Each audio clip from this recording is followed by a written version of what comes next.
আসসালামু আলাইকুম রহমতুল্লাহি আবরকাতুহু আলহামদুলিল্লাহ সালাতু আসসালামু আলা রসুলিল্লাহি ওবাদ। প্রিয় দর্শক শ্রোতা, একটি প্রশ্ন নিচ্ছি। প্রশ্নটি পাঠিয়েছেন আমাদের একজন প্রবাসী ভাই।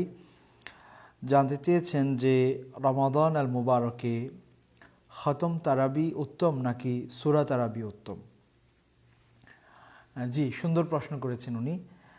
আমাদের সমাজে খতম তারাবি বলতে অর্থাৎ পবিত্র কোরআনুল কারীম সম্পূর্ণ অর্থাৎ তারাবির সলাতে তিলাওয়াত করা হয় একেবারে শুরু থেকে নিয়ে শেষ পর্যন্ত।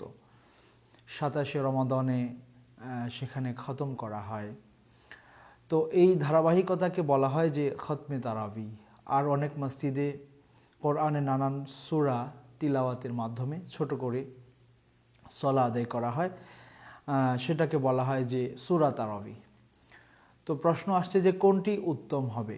আমরা বলবো যে নিঃসন্দেহে পবিত্র কোরআনুল কারীম সম্পূর্ণ রমাদান মাসে খতম করা বা শেষ করা এটি অবশ্যই একটি মুস্তাহাব কাজ।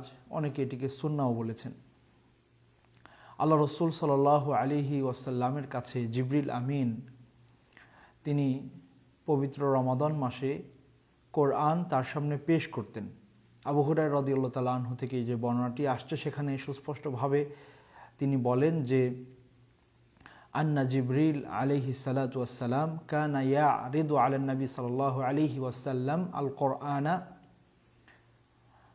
ফি কুল্লি আমিন মাররাতান ফাআরাদা আলাইহি মাররাতাইন ফিল আম আল্লাযী কুবিদা ফীহি। তিনি বলছেন যে জিবরিল আলাইহিস সালাতু ওয়াস সালাম প্রতি বৎসর একবার আল্লাহ রসুল সাল্লাল্লাহু আলাইহি সাল্লামের কাছে কোরআনটাকে পেশ করতেন। ইবনুল আসির এই পেশ করার অর্থ করেছেন যে আই কানা ইউদারিসুহু। আল্লাহ রসুল সাল্লাল্লাহু আলাইহি সাল্লাম এবং জিবরিল আমিন ওনারা স্টাডি সার্কেল করতেন, স্টাডি করতেন কোরআন। যতটুকুই নাজিল হয়েছে সবটুকু তারা রমাদানে স্টাডি করতেন। তো এই হাদিস থেকে আরও এরকম অসংখ্য হাদিস আছে যেগুলো প্রমাণ করে যে আল্লাহ রসুল সাল্লাল্লাহু আলাইহি সাল্লাম রমাদানে কোরআনকে খুব বেশি গুরুত্ব দিতেন। কোরআন সবটুকুই তিনি, যতটুকু তার কাছে যে বৎসর নাজিল হতো সবটুকুই তিনি সম্পূর্ণ করতেন রমাদান মাসে। তো এটিকে উলামায়ে কেরাম সুন্নাহ বলেছেন, কেউ কেউ মুস্তাহাব বলেছেন। এই ধারাবাহিকতায় মুসলিমদের মানে সালাফদের থেকেই এই রীতিটা চলে আসছে যে রমাদান মাসে কিয়ামুল লাইলে কোরআন খতম করা হয়। এটি খুবই উত্তম এবং সর্বোত্তম আমল আমরা বলতে পারি, ভালো কাজ। তবে একটি শর্তের ভিত্তিতে। সেই শর্ত হচ্ছে যে আপনাকে অবশ্যই কোরআনের হক আদায় করে খতম তারাবি পড়তে হবে। এমন যদি হয় যে আপনি প্রতিদিন এক পারা করে পড়তে হচ্ছে, এই জন্য এত স্পিডে আপনি কোরআন পড়ছেন যে অর্থের বিকৃতি হয়ে যাচ্ছে, রুকু সিজদাগুলো একেবারেই তাড়াহুড়া করে করছেন, আল ইতমিনান ফির রুকুই ওয়াস সুজুদ, ইতমিনান সহকারে আপনি রুকুতে যখন যাবেন আপনার শরীরের যেই হাড়গুলো এগুলো স্ট্যাবল হবে। সিজদায় যখন যাবেন একই অবস্থা, রুকু থেকে যখন উঠবেন স্থির হয়ে দাঁড়াবেন, এরপরে সিজদায় যাবেন।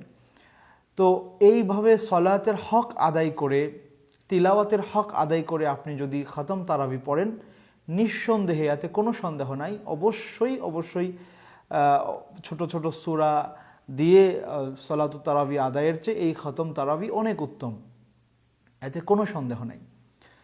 তবে যদি এমন হয় যে এই খতম পড়তে গিয়ে খতম করতে হবে, সেজন্য কোরআন তাড়াহুড়া করে পড়া, রুকু সিজদার হক আদায় না করা, অনেক সময় সলাতই হয় না, এত তাড়াহুড়া করে পড়া হয়, এটাকে সলা বলা যায় না, বরং আল্লাহ সুবহানাহু ওয়া তাআলার সামনে বেয়াদবি করা হয়।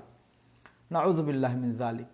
অর্থের বিকৃতি হয়ে যাচ্ছে, কি পড়ছে নিজেও বুঝতে পারছে না, পেছনের মুসল্লিরা তো বুঝতে পারছেই না। এরকম তাড়াহুড়া করে অর্থের বিকৃতি করে রুকু সিজদা যথাযথভাবে আদায় না করে যদি কেউ খতম করে, এই খতমের কোনো ভ্যালু আসলে হবে না।